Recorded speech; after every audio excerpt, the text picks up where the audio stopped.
Welcome into Los Angeles, California, and Writer's Block. I'm your host, Bill Reiter.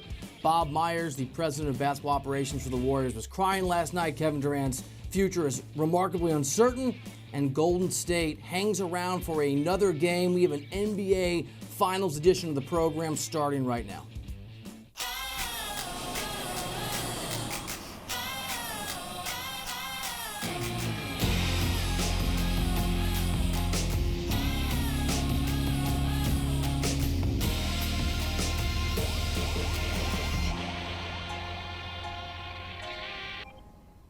We know this much in what has been an unpredictable and uncertain series. There will be a Game 6 of the NBA Finals after a gutsy, grinded-out performance by that Warriors team. As you know, largely without Kevin Durant. That Achilles injury, we presume it's an Achilles injury. In fact, we know it is from Bob Myers. We presume it's going to potentially be a long-term problem. More on that later in the show. With KD out and with Toronto on the verge of its first ever franchise organizational history NBA championship, the Warriors make an amazing run behind the two guys left who had to do it. Steph Curry hits a huge three, Klay Thompson hits a huge three, and the Splash Brothers come up big in a big way in an NBA Finals instant classic. It was a hell of a game, and you see there what Klay did, what Steph did, as opposed to that Raptors starting five, three-point shooting, critical for the success of Golden State last night, and the Raptors' inability to win at home. And after the game, Steve Kerr obviously feeling all kinds of emotions.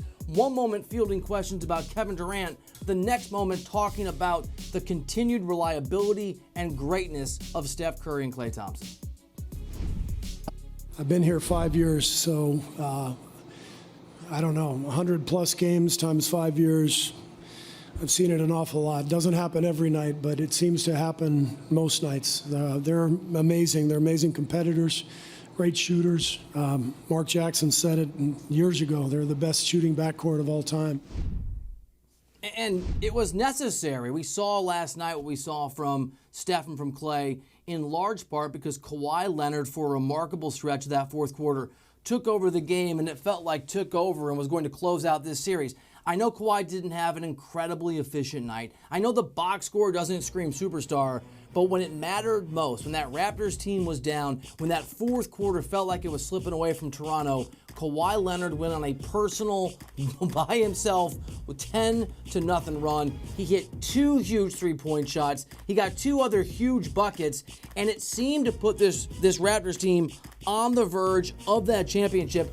And then the Warriors do what they seem to always do when their back is against the wall. They fought back. And you can't overstate the greatness of Kawhi in that stretch and the experience of the Golden State Warriors in finding a way to push back. You can see there over the final 2.5 minutes of the game what an incredible difference it was for Golden State on the road versus Toronto. And now this series, at least for me, maybe because I covered it back in 2016, it feels eerily similar to the only other time in the history of the NBA Finals when a team blew a 3-1 series lead. Back then it was the reverse. It was Golden State up 3-1 and LeBron James in the East with the Cleveland Cavaliers who were down. And when Cleveland went into that Game 5 and they were unable, and the Warriors were unable to hold court, you could start to feel that momentum shifting. You could sort of look across the landscape of Game 6 and 7 and say to yourself, well, if Cleveland holds serve in Game 6 at home, all that pressure shifts to Golden State because of the 73 wins. This is the greatest team of all time.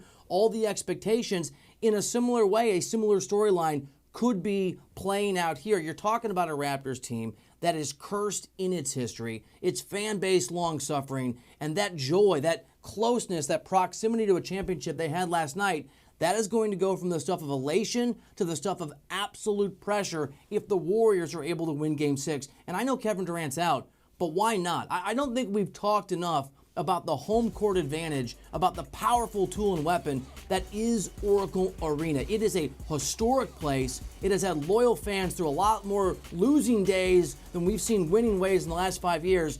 And this will be, Game 6 on Thursday, win or lose, the last Warriors game to ever take place in those hallowed halls, in that remarkable arena, before the move to the shiny new glossy spot in downtown San Francisco. And that's going to be an advantage. That Oakland crowd, the feeling in that building, the way that I've watched Clay and Steph and Draymond and really the role players feed off of that energy, it's going to be magnified by times 100 or 1,000 what we've seen before. And I'm not just making this stuff up. Steph Curry last night, coming off obviously a huge game and a huge performance, talked about how significant Oracle Arena could be in this series. I think the biggest thing, the biggest advantage is, being at Oracle Arena one more time where our fans can really get behind us. And, we're going to have to will ourselves, for another 48 minutes to stay alive. And we understand the moment, and I think we can rally. It's also just hard to get my mind around the idea, the notion of the Warriors losing all 3 games in an NBA Finals at Oracle Arena. It's not going to happen. It really feels like a Game 7's coming. And while Kawhi Leonard is unflappable in pressure-packed moments, I'm not worried about his last 2.5 minutes. The guy went on a personal 10-0 run.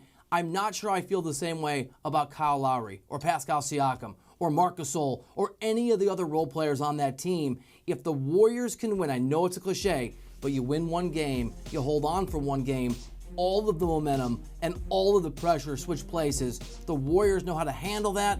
The Raptors showed over the last couple minutes of that game last night that they do not.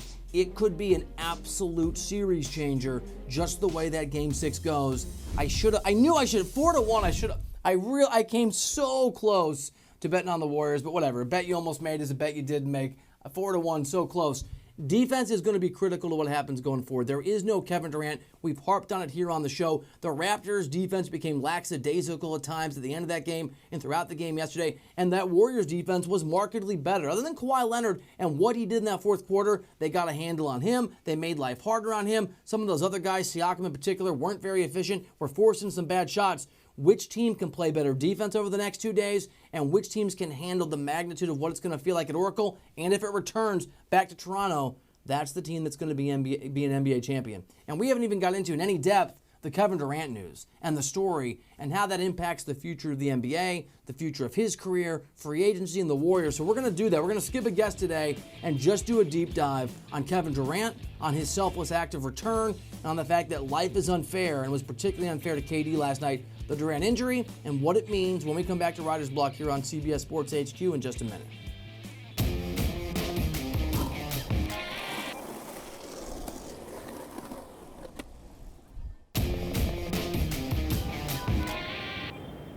I don't believe there's anybody to blame, but I understand this world, and if you have to, you can blame me. Let me tell you something about Kevin Durant. Kevin Durant loves to play basketball, and the people that questioned whether he wanted to get back to this team were wrong. He's one of the most misunderstood people. He's a good teammate. He's a good person. It's not fair. Welcome back into the show. There's a lot to unpack from what was an unprecedented and certainly unique press conference post-game, particularly after a win, from the president of basketball operations in Golden State, Bob Myers, the gentleman you just saw. The tears, the emotion. Bob Myers is usually a pretty staid guy, very cool, very calm, and there's a lot happening there. Let's start with the injury itself, and part of the reason Bob Myers was beside himself emotionally, an Achilles injury.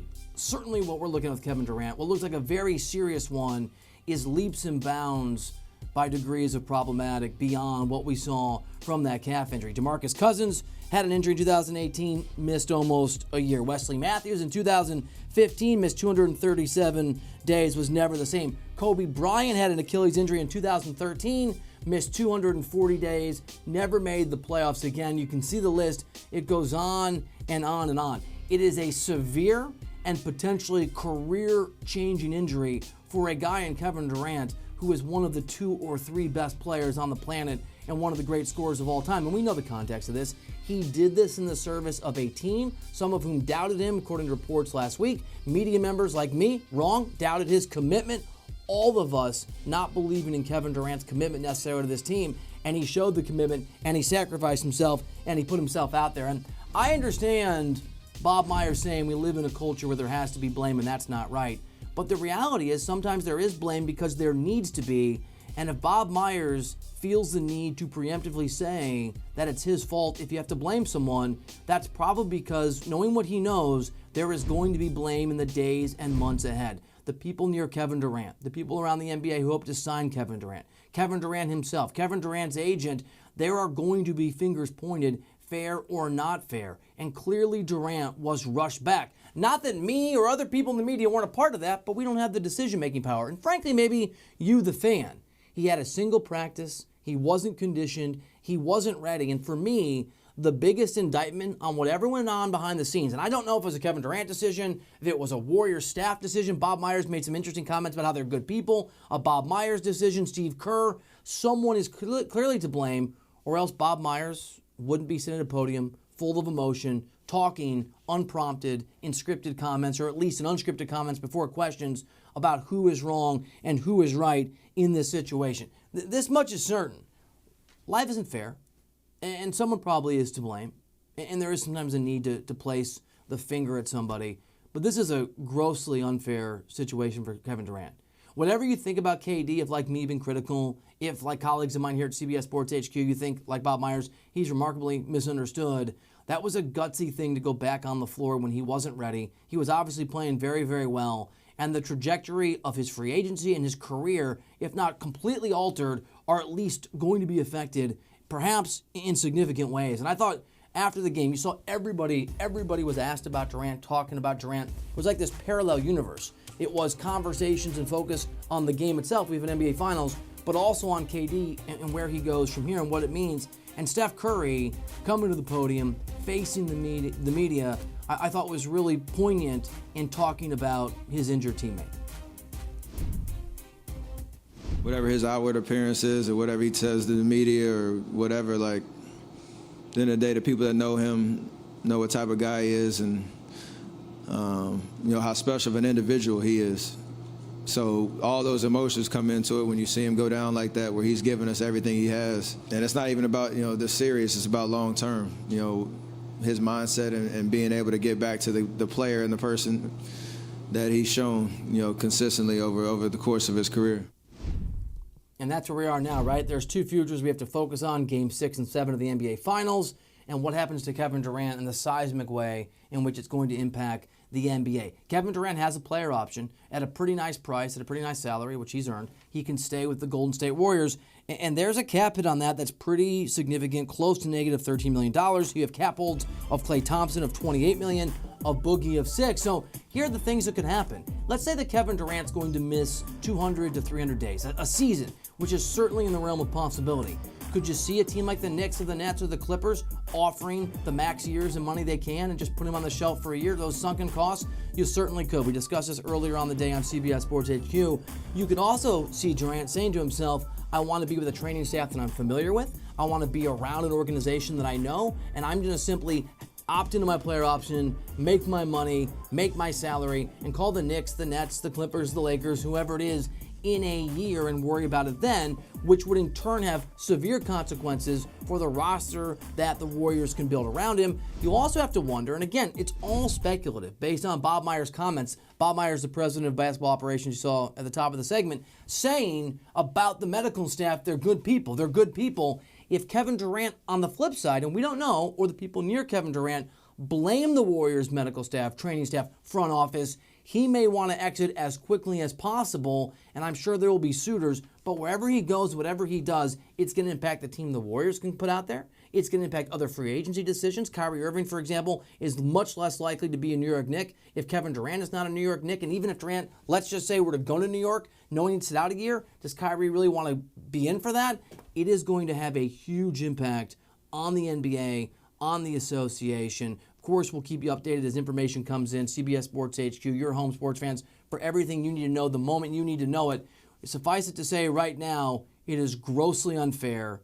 It is a terrible thing to happen to a great player, and it will impact the game, the NBA, and the Warriors well beyond Game 6, and if there is a Game 7, Game 7. It is such a bummer. We still have some basketball to play without Kevin Durant, and we're going to go inside the numbers on these NBA Finals, and perhaps try to get a glimpse of what we can expect going forward in what's been a pretty hectic, unpredictable, heartbreaking, and certainly fascinating NBA Finals. We'll do that on the program Writer's Block here on CBS Sports HQ when we come back to the show in just a minute.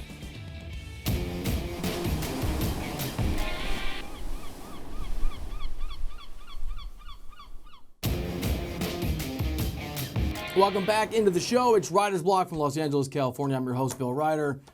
What a hell of an NBA Finals. Are you kidding me? The comebacks, Kawhi's greatness, the Kevin Durant injury. There is so much stuff going on that maybe you missed. And just, little secret between us.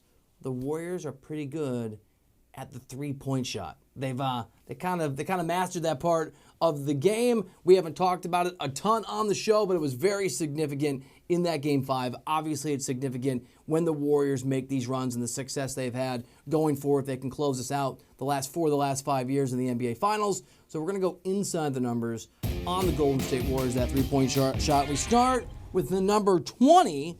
The Warriors drained 20 three-pointers on Monday. Doing my math skills, that's 60 points worth of threes, setting a franchise record for threes made in the NBA Finals. It's the second most all-time behind that 2017 Cleveland Cavaliers team who hit 24 threes in Game 4 against the Warriors. Next up is the number 12. Golden State knocked down 12 more three-point shots than Toronto did last night, making the second largest three-point differential ever in a finals game. That same night, the 2017 Cavs set that record for threes in the finals. They hit 13 more than the Dubs. That's an analytical sabermetrician's dream, unless you're on the Raptors and it's a nightmare. Next up is the number 4. The Warriors have made 20 or more three-pointers 4 times in their postseason history.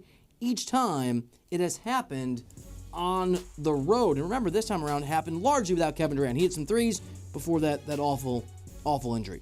And finally, here on Inside the Numbers, the number 5.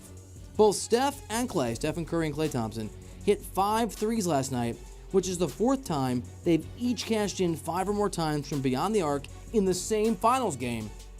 No other duo has done that more than once in the NBA Finals. And not to belabor this point too often or too long, but I do think this black or white notion, the Warriors can win the NBA championship with Durant, the Warriors can't win the NBA championship with Durant.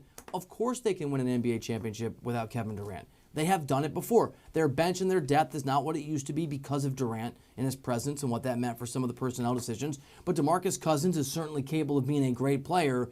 Klay Thompson and Steph Curry are 2 of the 3 to 5. I mean, Steph's the best, wherever you want to put Klay, shooters in the history of the NBA. If they can make the kind of shots they did last night, they can win against any team, on any night, in any scenario, in any situation, in any arena, even when KD's on the floor. It's not as easy, but it's not like asking this year's Cleveland Cavaliers team to win an NBA Finals game.